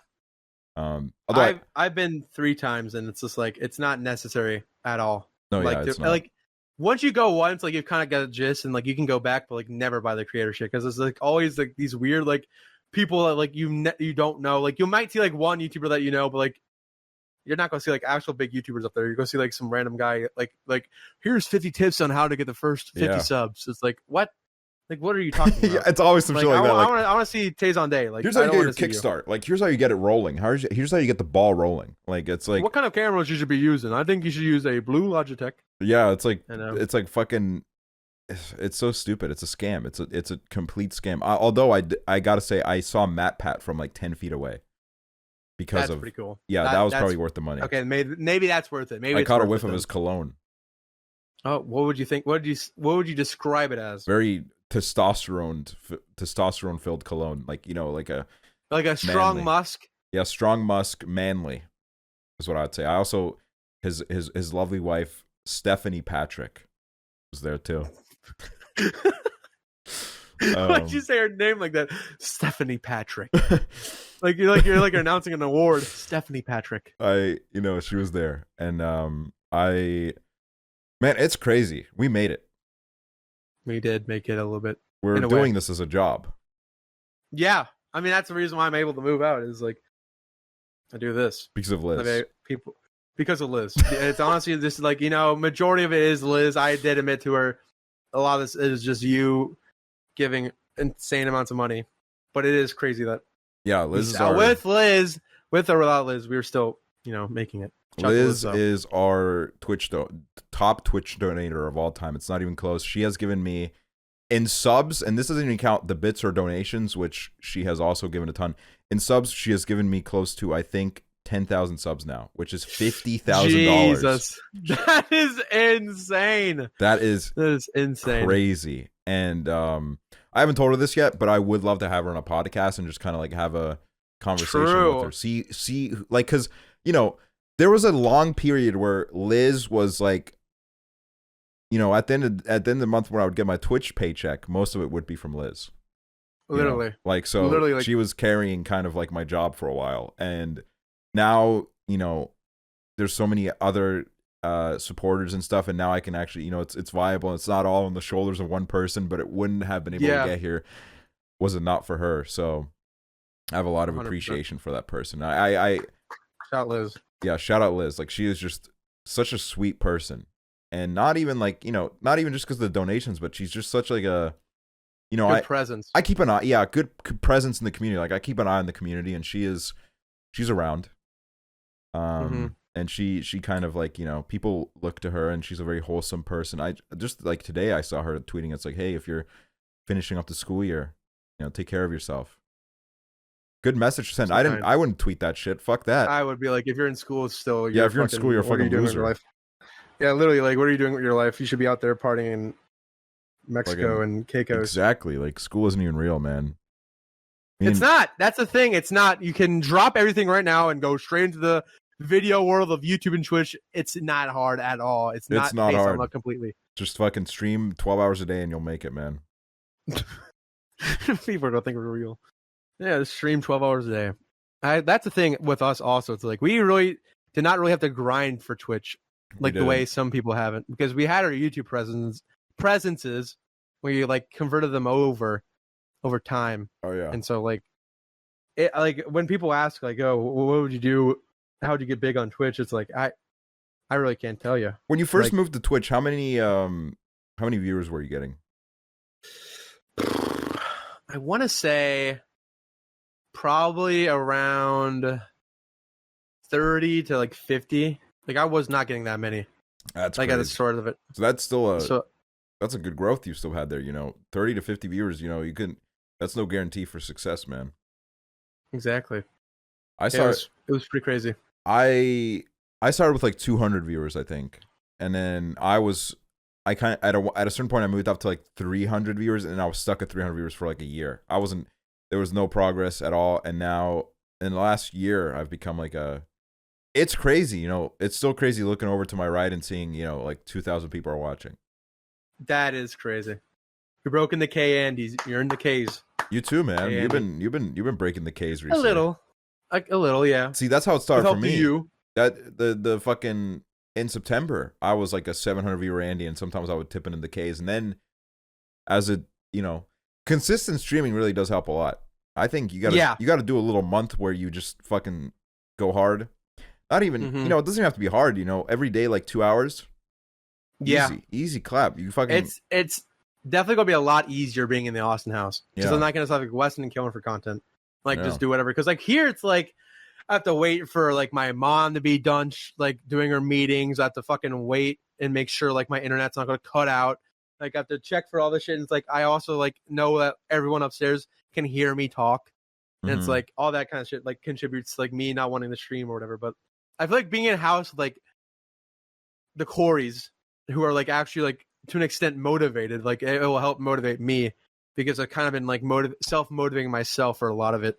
Where I'm just like some days I'm like I have to do this, I have to stream. Like this week especially, like it's going to be my last week streaming here, so like I know that like I have to stream tomorrow or like I have to stream the next day or whatever, and like that kind of like helps me keep myself accountable. Like okay, I need to get this done. I need to like stream now. So I think probably what will happen is I'll probably go like a week or so in like Austin when I move with like out like going on like streams or whatever, and then I'll probably do my 12-hour stream and like start picking it up and start like doing more streams like consistently. Because like now, like the past couple of weeks, like it's been inconsistent because I'm like, okay, I'm actually moving.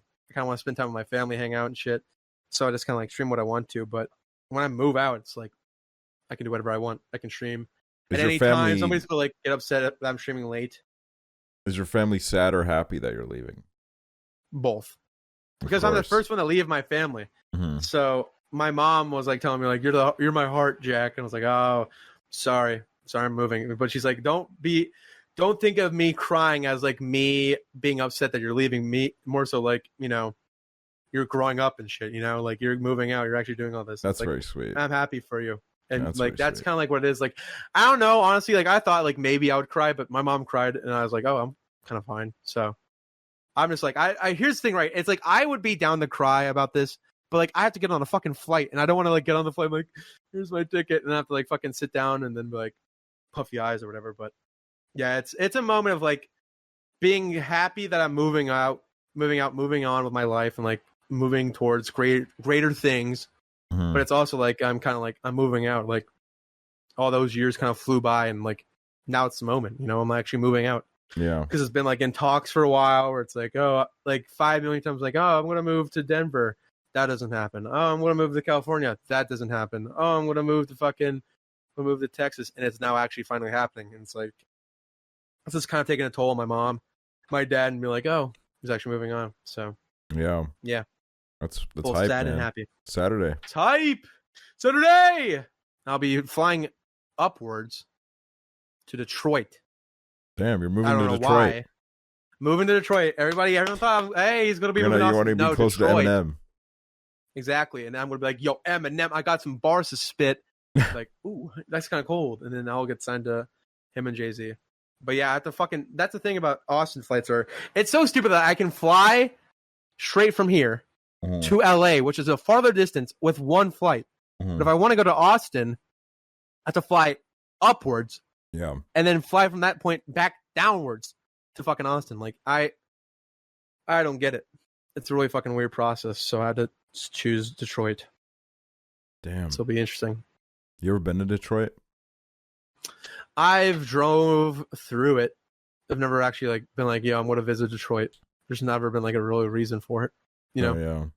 It's crazy to think. I've technically been to Colorado because I had a 6-hour layover. Colorado. Yeah. That's crazy. But Colorado's nice. I didn't go anywhere. I just went to McDonald's in the airport. And I got a hash brown and I got like some nuggets. That sounds good. Oh man, I might get some nuggets after this. You know, dude, I'm telling you. Did you know that fucking? I don't know why I said. Did you know? Did you know that fucking Postmates and Uber Eats have now merged? I saw an article about that a couple months ago. Yeah, Uber Eats like bought it. Or something. Fucking sucks. It looks gross now, and they got rid of Raising Cane's on Postmates completely. The fuck? Because it's merged. Because it was only on Postmates, and now is it on Uber DoorDash? Eats, I don't know. It might be. Do you use DoorDash, or are you more of a Postmates guy? I'm more of yeah. It's not on here. Stupid, but no, I'm more of a Postmate guy. Like I have Postmate and Uber Eats. Those are like the main things, and then on a rare occasion, I'll get like a DoorDash or a Grubhub, but. I was mainly a Postmates guy. for the most part, when I was in the US, I was like a DoorDash guy. I don't know what it was. I just liked the app. It was Really? nice. Yeah, I liked it. I gotta say, like, it's a lot more expensive in the US. Here, it's like $3 for delivery. Yeah. I think the best option, honestly, is probably Uber Eats, just based on the fact that, like, if you buy things on Uber Eats, then, like, you can also get, like, points for Uber and stuff. Like, you can get a free ride.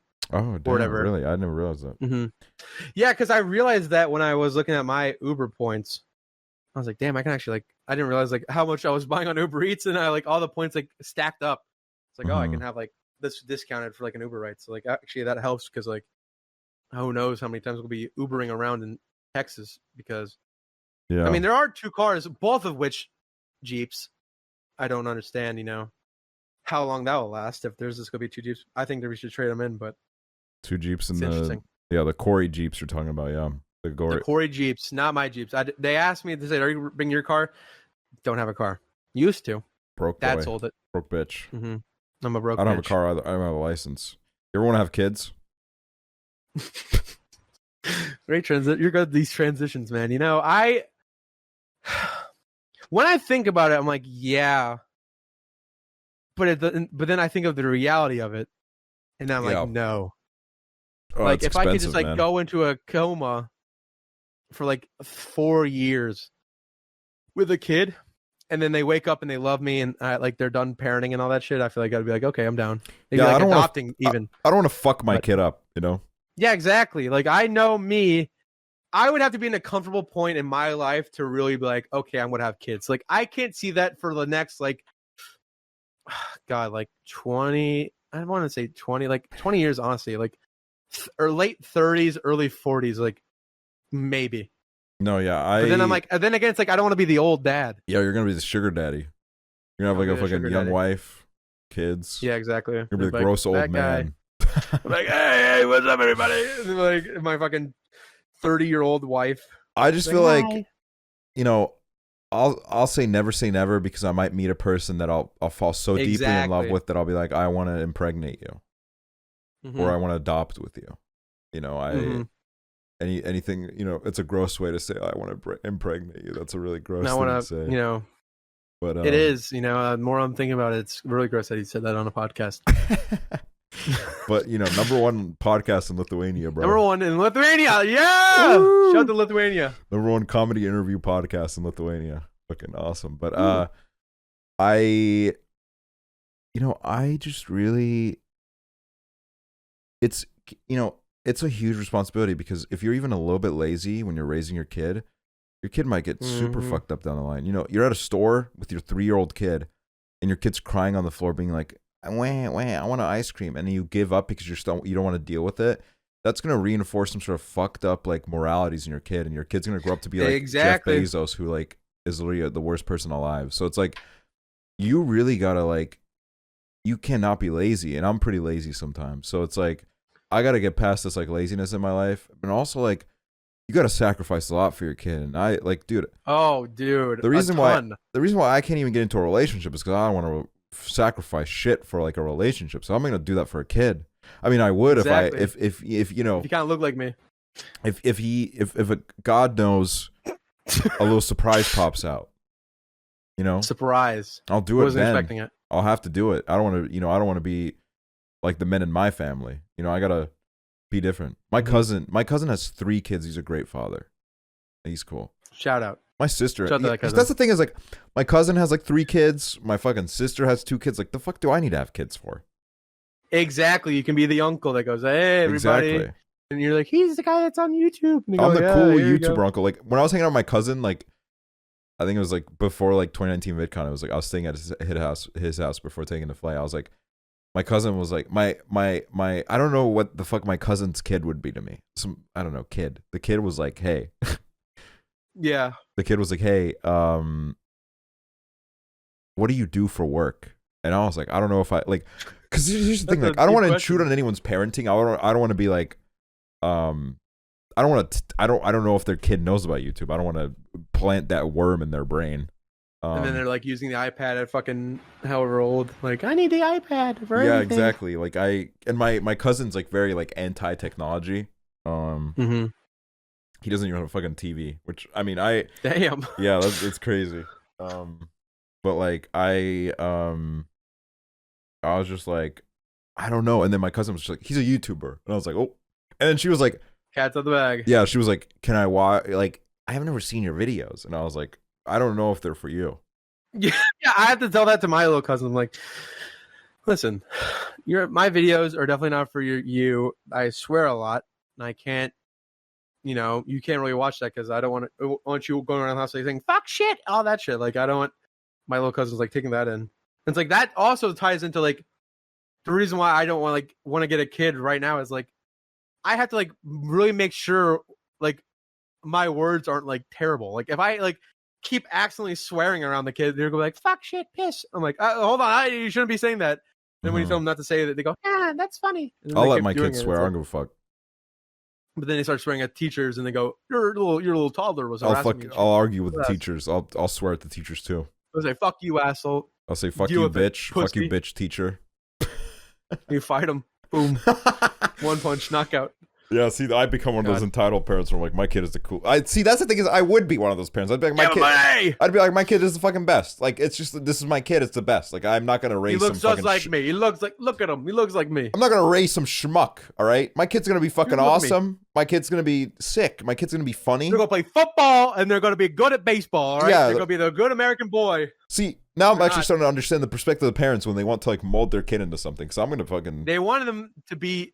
Every single parent wants their kid to be like them in a certain way. Yeah, like that. For me, what they I want become. My kid to be a fucking athlete freak of nature who can dunk on kids. Yeah, see, that's the thing is like, parents want their kids to be who they could not become. So it's like they want their kid to live out their dreams, and it's like. So my wife is gonna be 6'10". Lucky for my kid, I already lived out my dreams, man. What the fuck is my other dream?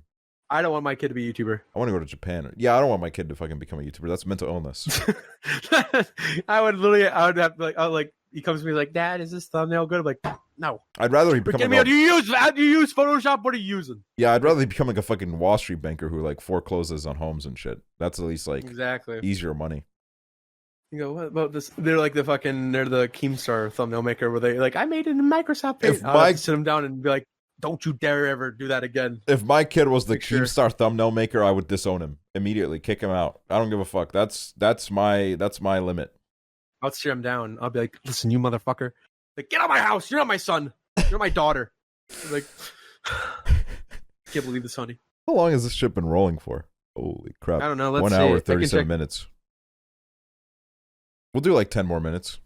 We'll do an hour 30 more. Yeah, we'll do like it'll be like a Joe Rogan, Alex Jones special where it's like 4 hours. There's demons in the space. Yeah, we'll like progressively get more like fucked up. I'm honestly pretty drunk at this point. Mm-hmm. I've been drinking wine. You've been, you're not stone sober. Yeah, you're stone sober. You're completely sober. I'm completely fucked up. I'm wasted. I'm blackout drunk. No, he's wasted. Kidding. I'm stone sober. I don't think I'm that drunk. I'm a little bit. Okay, now that I'm looking at my phone, I picked up my phone for the first time in an hour. And look at my phone too. Luke Horns just looked at my story. Carl Jacobs and Luke Horns are watching my stories. Shout out. And Stonepaw. Nick has to be on the podcast. I gotta say, when I have Nick on the podcast, I want you to be on the podcast too, because I can't. That guy is so. I love Nick. He's one of my best friends. I love him, but like, the thing is, like, food's gonna come up as a discussion. That guy has some weird fucking tastes, man. He doesn't like crinkly cut fries because some bullshit fucking XYZ reason of like, the fucking fries don't cook evenly. Nick, that's not how it fucking works, you asshole. No, but like I really don't understand. Like, he's just gross. Like I think of myself sometimes, and I'm like, I'm an orc. I am so gross and like just nasty. And then I hear what like Nick does with certain things, like the pudding thing. The pudding thing that he does made me want to hurl. And I'm not going to say it because you'll probably save it for a podcast, but I'm telling you right now, like that guy just is so weird with food that like it does not make me hungry in the slightest. On a personal level, he's the sweetest guy I think I've ever met. He is just so kind. He's so sweet. And he's just somebody who always like, I don't know. He's just the fucking nicest guy I've ever met in my life. But his food takes are just miserable. And I can't bear them. It's like all logic goes out the window. I don't even want to talk to him about it because it's so frustrating to hear. His little takes, it's like he's like a troll. He's like a little troll where you like every single opinion that you have, like a basic opinion on food, not like crazy out there things, where it's like, okay, what the fuck? Like most stuff I can kind of understand with like food. Nick just like blows it out of the like out of the fucking world with like his takes. Where I'm just like, I didn't even know you could have a take on this, and you have a take on it. Like the crinkle cut fries, I never thought anyone hated them. Exactly. I think they're like the best most fries. Basic fries. They're just they're not the craziest fry. They're not the most special fry, but like I think they're the best. If there's a crinkle cut, I'm gonna have a crinkle cut fry. Nick on the other end goes, I don't really like crinkle cut fries because they don't fry evenly. Shut up, Nick. Yeah. What the hell, Nick? Get it together. What is your problem? Where do you get off? Exactly. Get it together. What is your problem? Get it together, Nicholas. Nicholas. Oh man. 0 Ethereum Andy. Too far. What's your biggest regret in life? My biggest regret. Did you do anything differently? I don't know. That's the thing. It's like I think about there are multiple times in my career where I think if something went the opposite way, I could have been in a way bigger position than I am now. Mm-hmm. But then I'm like, I'm here now. You know, I'm living life. I'm happy where I'm at. You know, probably it could have gone different. I could have been worse off. Who knows? Like, I don't know. Like, there are times where I'll be like, okay, maybe I had regret, but like I feel like now more so than ever, I'm like, I don't fucking care. You know, I'm doing my thing. Life happens. We move on. We progress. We mature. Yep, I think so too. I think the things that I could classify as my regrets are the things that made me the person I am today. So I don't regret them. Exactly. Maybe there are things that like mold you. If I was in that situation again, I would act differently, but I wouldn't go back and change it because I don't know. I don't care. I'm here where I'm at. I don't give a fuck about my past, man. I'm all about the future. I don't give a fuck. 2020 vision, baby. 2020 is gonna be a crazy year. It is. 2020 is gonna be a crazy year. Isn't that crazy? Everybody said that, and then it was like the worst year ever. Worst fucking year of my life. I literally wanted to die. Me too. 100%. Multiple times during the year, I just straight up wanted it all to end. Like I couldn't take it. It was fucking crazy. But that's another thing about this house is like me moving is like I thought I was gonna die in this house. So you know, we made it. We made it out. Yeah, you're vaccinated. I got 2 vaccines. You got the. I can walk outside without a mask. You got the Pfizer. Pfizer. I wanted to, but Pfizer. Yeah, that's what I'm gonna get. I don't want none of that Koury Johnson & Johnson. They got the Johnson & Johnson and they passed away. Their fucking legs stopped working. Like I'm not interested in that. I want the sure shot. Give me the good, make me feel good type of shot. Make me feel good, and then you get a cookie. You got any side effects? I'm not joking you. The first time I got it, my arm hurt. And it was just uncomfortable, right? Yeah. And I was like, oh, that fucking sucked. The second time I got it, my arm hurt less. I just felt like a little bit more tired. That was it. Like, Weston and Kalynn were like, you're going to feel like you're going to die. But then I was like, because they got the fucking Johnson & Johnson. They saw demons when they got their fucking one shot. Literally, they saw like Satan incarnate. Like, they saw him face to face. But like, I got my second one. I thought, honestly, it was going to be bad. And then I just kept thinking, like, it's not. And then it wasn't. I don't think the Johnson & Johnson is even available here because the government here was like, fuck this. Like, or I could be making that up. Some Estonian will probably correct me. I don't read the news anymore. I can't do it. It's miserable. The news and media? The news and media are miserable. The Miserables? Man, I just can't. Musical? I can't wait to walk out of my room, go do some things in the real world, fucking hug some people, man. Kiss some people, man. Kiss some people on the lips. Kiss some people on the lips, man. Talk to some girls, talk to some boys. Talk to everybody. Talk to everybody, man. Make some friends. I'm excited for that. Be an open arm to those around you. You're going to come to Europe this year, man. Oh, yeah. I realized I literally going to have to get a passport. You got to do that ASAP. I'm going to have to do it ASAP because I have a license right now. Like, nothing like expiring wise. But like, there's like a new license that you need to have He's by not licensed October. to drive anymore. I can drive. He did a DUI. My license is fine. It was suspended. I did not DUI. I do not. Driving under influence is not good. I do not drive under the influence. I've never once did that. I just have a license that's like out of date, and there's a newer license that you need to fly on planes. And so I can fly with mine now, but then when I fly, if I fly anywhere like after October, then like I will have to have a passport or a new driver's license. So I'm gonna Get that passport, man. I don't want to hear into this shit where it's like, we're going to the UK next week. Oh no, I don't have my passport. That shit's Well, I don't think that's gonna be happening next week. But yeah, I listen. I'm gonna be on top of it more so than the Coreys are on top of their normal things because Kaylin asked me for fucking bug spray. She asked. I'm like, she asked me that. You're a millionaire. Kalynn Koury mass text. Mass text. Kalynn Koury will mass text people. You go, oh, did you get this text? They got that text. I'll tell you that right now. If you think Kalynn Koury, oh, she sent me a unique text, somebody else got that text. Yeah, it's a lie. You know, don't believe it. It's a lie. Don't trust her. But Kalynn Koury asked for basic necessities. I'm like, I am a poor beggar on the streets that have been welcomed in by you all. You all are richy rich. You do not ask me for fucking bug spray. Like, hello? When you get a text from Kalynn Koury, it's like an at everyone on Discord. Like literally, dude. Like everyone the voice channel starts replying. Like everyone's like, oh yeah, I have my joke. I'm really looking forward to having them on individually. That's gonna be fun. They're very they're like twins, honestly. Like they're very together, and it's a very beautiful side of them. But I'm gonna have Kalynn on here for 2 hours picking her brain.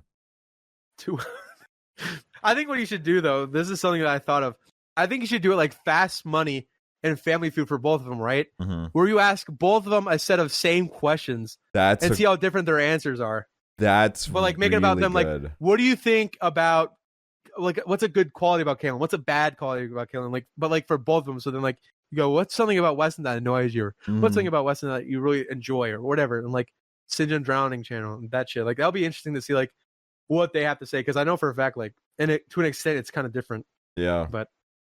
You know, I'm testing out COOLDOG right now as like a solo experience because I was just like, I need some sort of like solo outlet. Experience. But I'm also like, bro, like this means I gotta get guests on all the time, and that's scary because I can't fucking wing it all the time solo. Like I did the first one solo. True. It wasn't that hard, but it was also like I couldn't do this every week, you know. Yeah, I know what you mean. But yeah, I don't know. Like I gotta. This see this is like the season 1 of COOLDOG. Like I'm testing things out. Things might change. You know, it might not be a solo experience forever.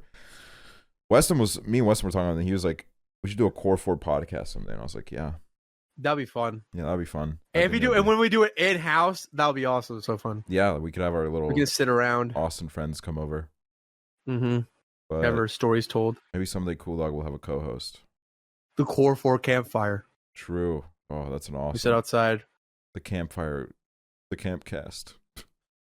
I think that one might have been already taken. I was on it. I was on it, and I forget you were on it. I was on it, and I didn't say a word.